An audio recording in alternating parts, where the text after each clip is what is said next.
There is nothing that is in God made available to us as Christians that is meant only to be taught. Not one thing. As a matter of fact, when Jesus was leaving, Jesus said to them, the disciples, he said, when you make disciples, he said, teach them to observe. In other words, this thing is practical. Don't just teach them to have head knowledge.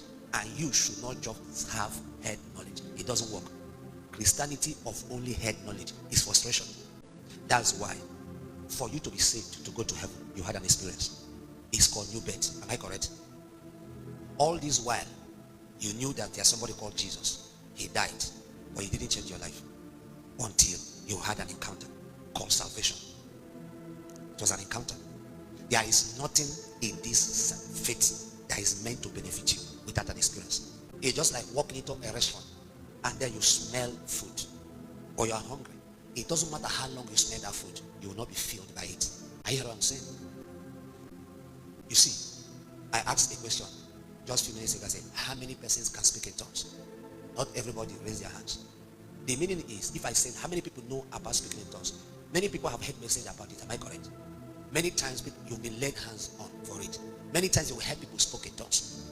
So in your knowledge, you actually think you know it. You don't know it until you speak it. Is somebody what I'm saying? For instance, you know an airplane. How many of you know an airplane?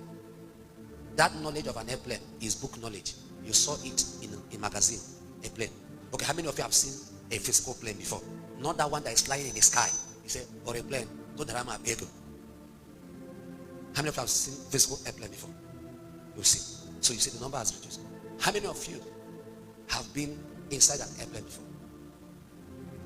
So the number has reduced. How many of you have been in an airplane that's about to crash before?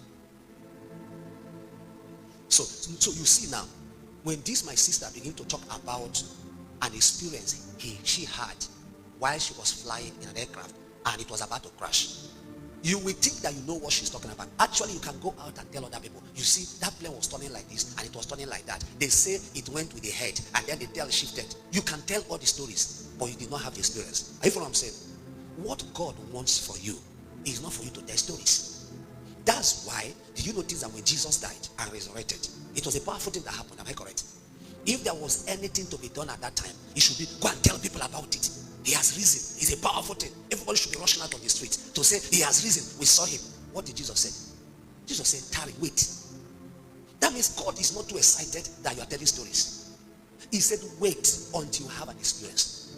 That you saw him dead and resurrected is not enough. There is a person that will bring a reality into your spirit of what has just taken place. And when that thing happens to you, then you are ready to tell people about it.